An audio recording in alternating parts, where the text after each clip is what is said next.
You're listening to RazorCast, USA's hottest podcast, bringing you cutting-edge interviews from leading industry professionals.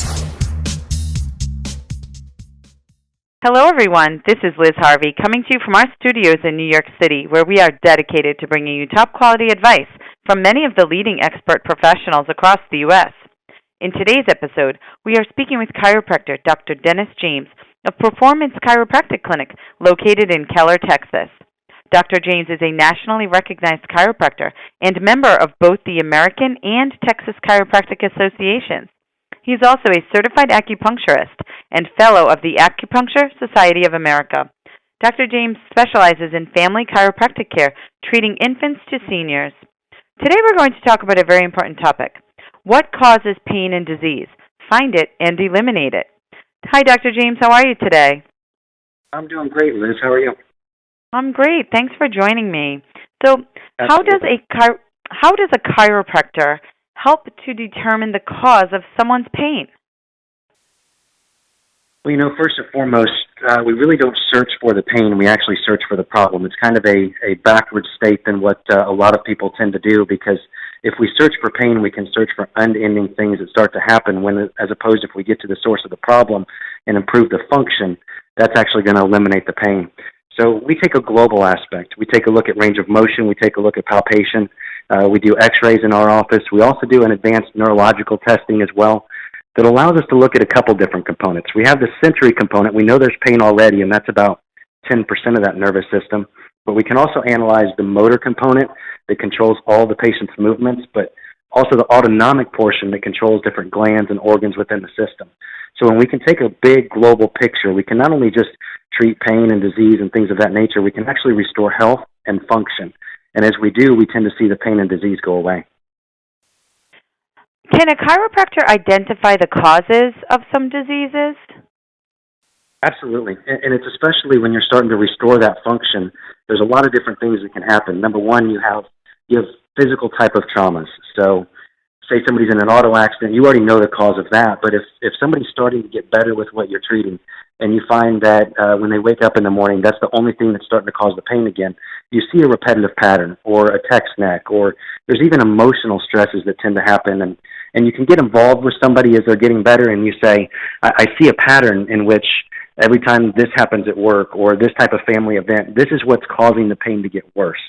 And so you correlate those things together, and as you do, you're able to correct those things along the way to not only fix the problem, but able to get back to the original cause that caused the problem, so that it doesn't have to keep returning down the road for them.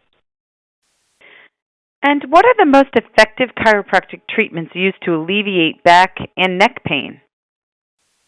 Well, that's a great question. I truly believe that most all chiropractic treatments are very effective.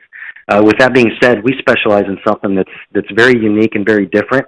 It's authentic to what we do, and it's more of a very gentle laying down type technique. There's not any twisting and turning, and the big reason for that is I was adjusted as I was growing up. I was adjusted by a great chiropractor. I just didn't like getting adjusted that way with the twisting and turning and things of that nature. So we actually switched it up a little bit, and I sought out some teachers that I was very, very blessed to have, to where we could do it in a much more gentle way, because I really felt called to treat families, a lot of kids, a lot of infants, things of that nature. And to do that, I wanted them to be able to feel comfortable, to come back, to want to stay healthy, and to move forward in that aspect. So one of the coolest things we've seen is now kids just run up and they want to be a part of that because it's so gentle. They also know that they're getting better. They're actually achieving health to different states that they didn't seem possible, so they want to do those different types of things. And even better is we tend to treat some adults as well that have had some treatments before that, people that tend to pop their back a lot or pop their neck a lot on their own. There's hypermobility there.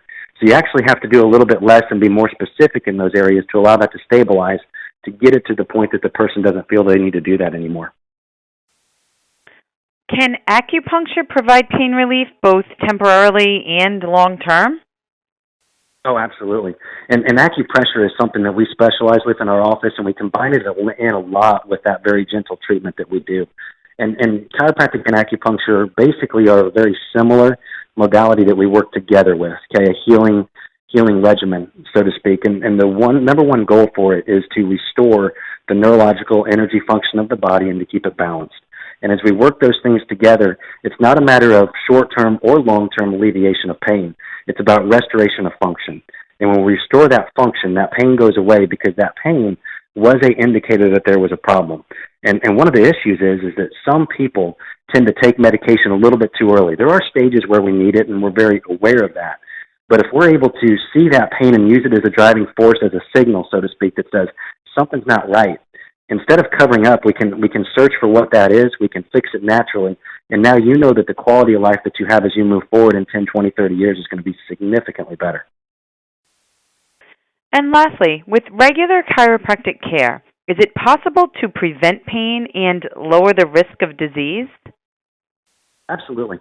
Yeah, when you take a look at the concept of it, some of the most common people that we treat say, hey, I was bending over, I was tying my shoe, and my back just went out. And they can't believe that just tying their shoe made their back go out. But the issue is very similar to the concept of the iceberg under the water, so to speak, that when that iceberg starts to form, you can't see it until it starts to come up above the water, and then it starts to creep up. And symptoms and pain are the exact same way. So what happens is, more often than car accidents and things of that nature, the issues come from repetitive small traumas over a period of time that build up into something bigger, and then it starts to cross that threshold. And as it crosses the threshold, we start to see that. So anytime we can get regular treatments on there to take the stress off the spine, so to speak, through the chiropractic adjustment, when we do that, we're able to stay ahead of that, not allow it to build up so that they don't have their future issues down the road. Well, thank you, Dr. James. We know you're extremely busy, so I just want to thank you for your time and help today. Oh, it's my pleasure. Thank you for having me on. And for our listeners across the country, if you are interested in speaking with the doctor, please visit www.performancechiropractic.clinic or call 817-337-3636 to schedule an appointment. On behalf of our team, we want to thank you for listening, and we look forward to bringing you more top-quality content from our country's leading experts. You've been listening to RazorCast, USA's hottest podcast, bringing you cutting-edge interviews from leading industry professionals.